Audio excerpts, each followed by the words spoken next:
Society does not want everyone to succeed. It cannot afford that. If everyone won, the idea of winning would collapse. If everyone rose, no one would rule. This is not a moral statement. It is structural.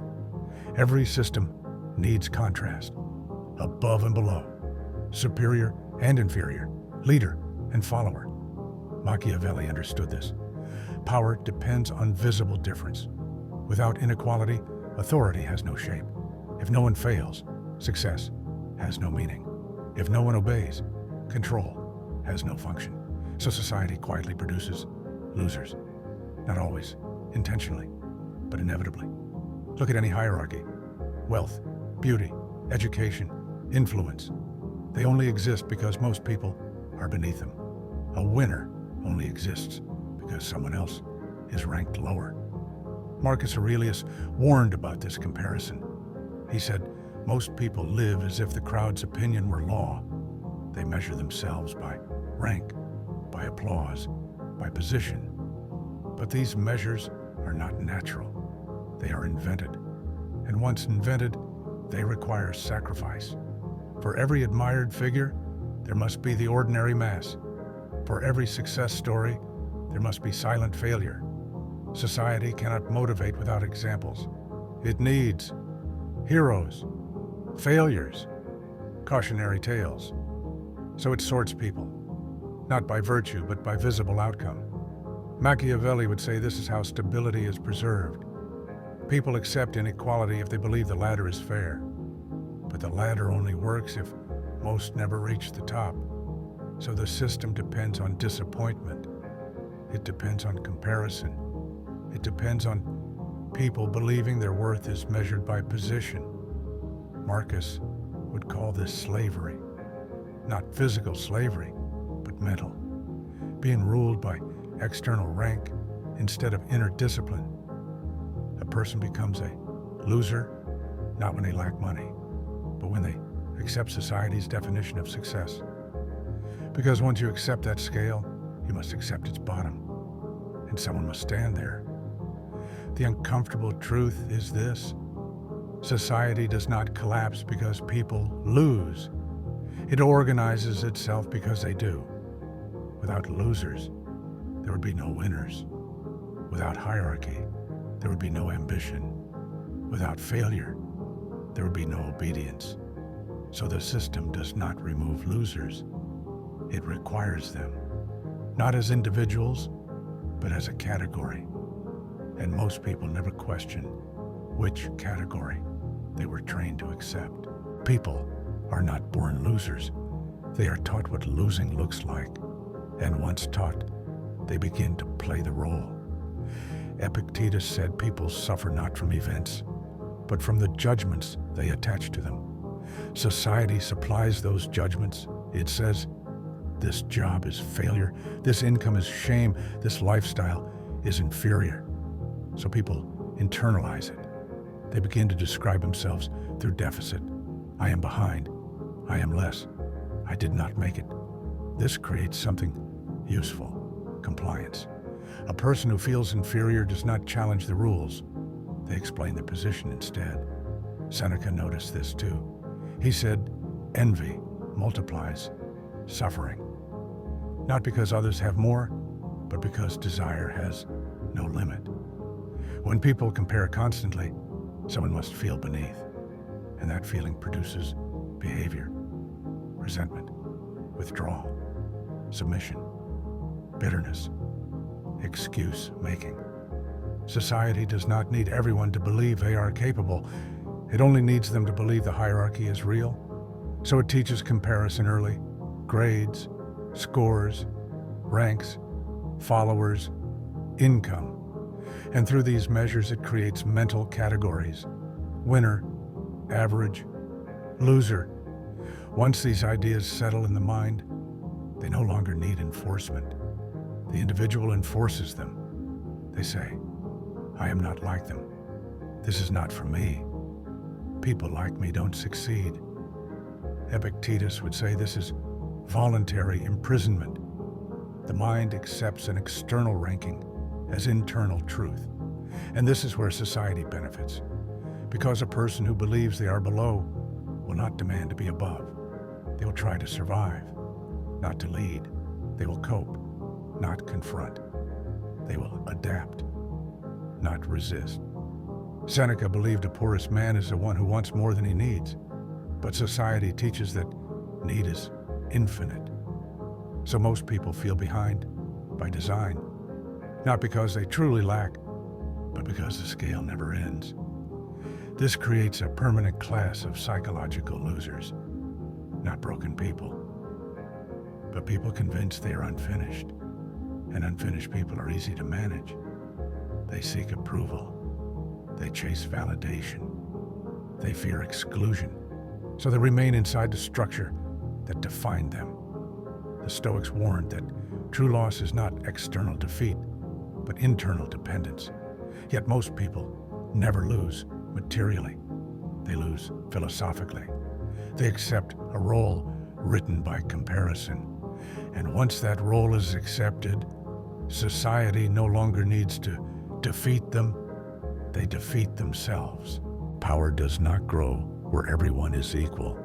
It grows where people believe they are unequal. Machiavelli wrote that rulers survive by controlling expectation, not by giving everyone more, but by keeping most people below what they desire. Because desire creates motion, and motion can be directed. If everyone were satisfied, control would weaken. So systems encourage struggle, competition, comparison.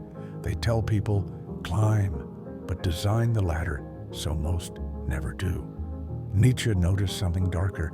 He said weak positions produce moral explanations. People who cannot rise begin to redefine virtue. They say, winning is immoral, power is corrupt, success is shallow. This is not always false, but it is often protective. It turns failure into identity. Society benefits from this too, because conflict between groups keeps them distracted from the structure itself. Winners and losers argue with each other, not with the system. Meanwhile, the system persists. The Stoics would say this is confusion of values. They taught that virtue is independent of position, but society teaches the opposite.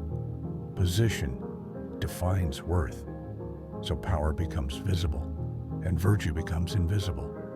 Those above are admired, those below are dismissed, not because of character, but because of outcome. This creates obedience without chains. People do not need to be forced into losing roles.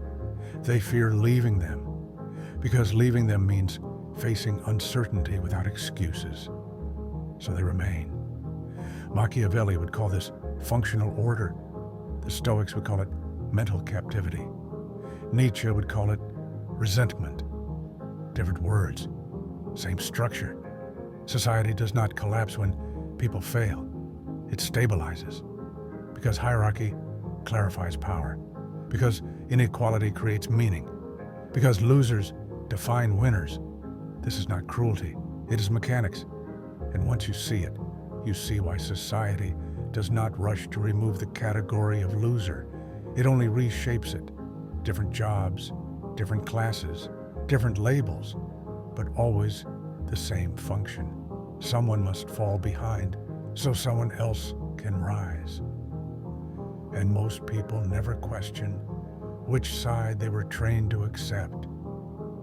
Not because they are weak, but because the structure was designed before they were born. And structures do not need your consent, only your belief.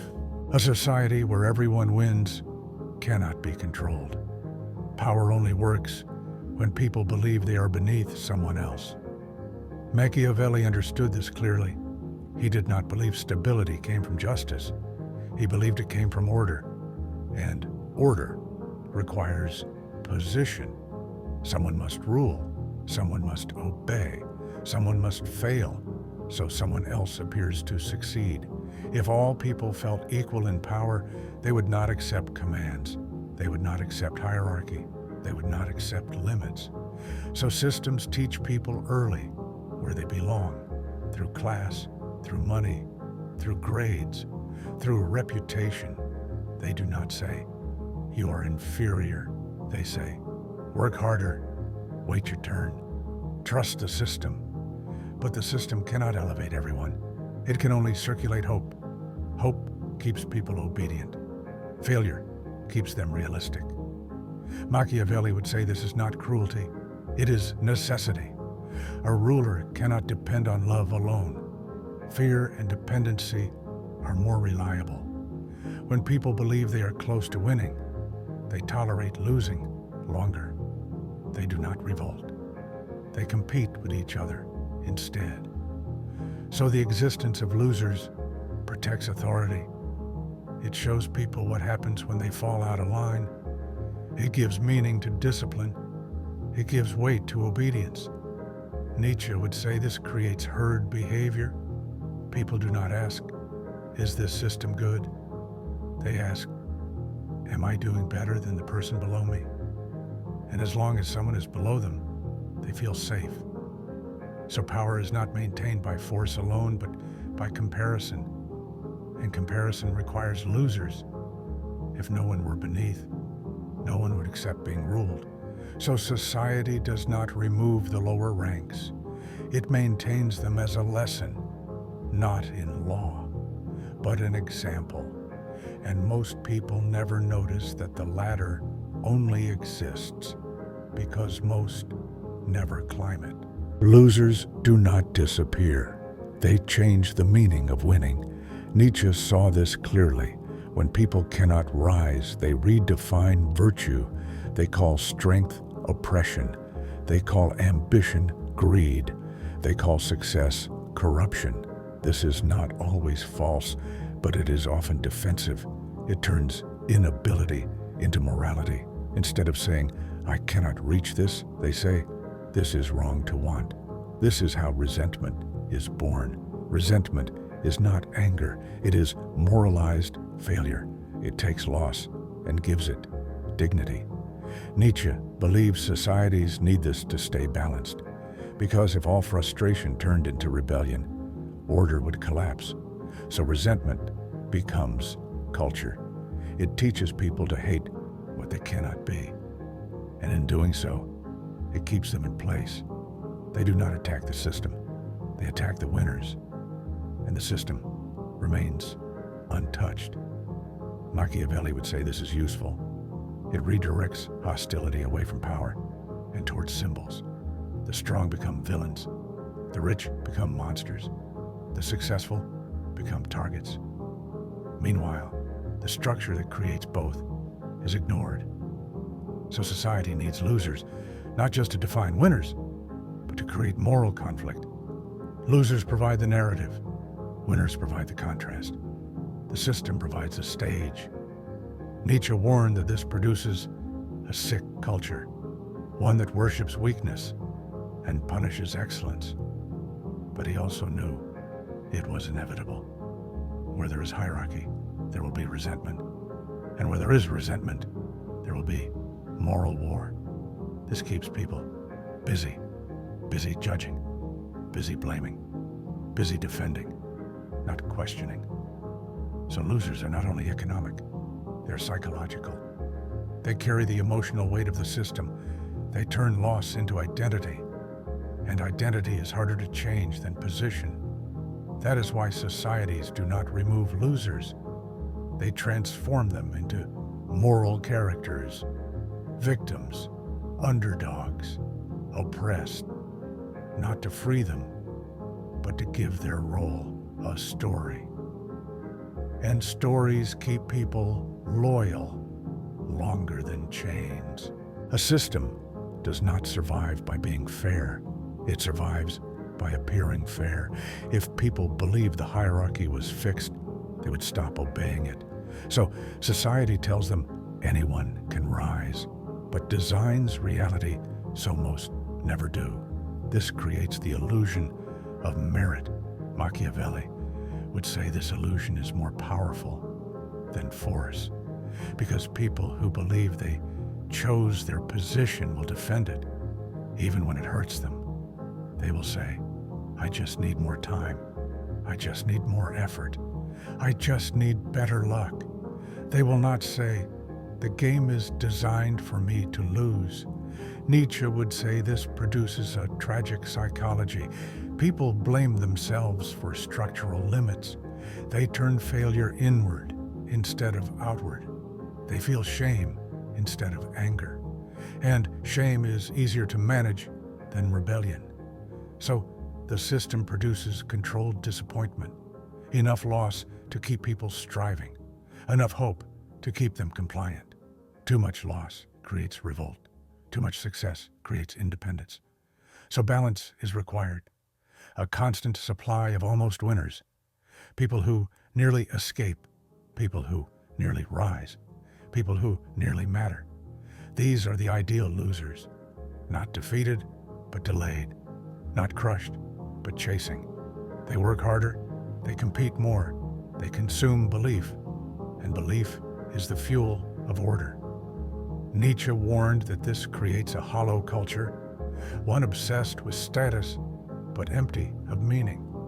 The Stoics would say this is because value was placed outside the self.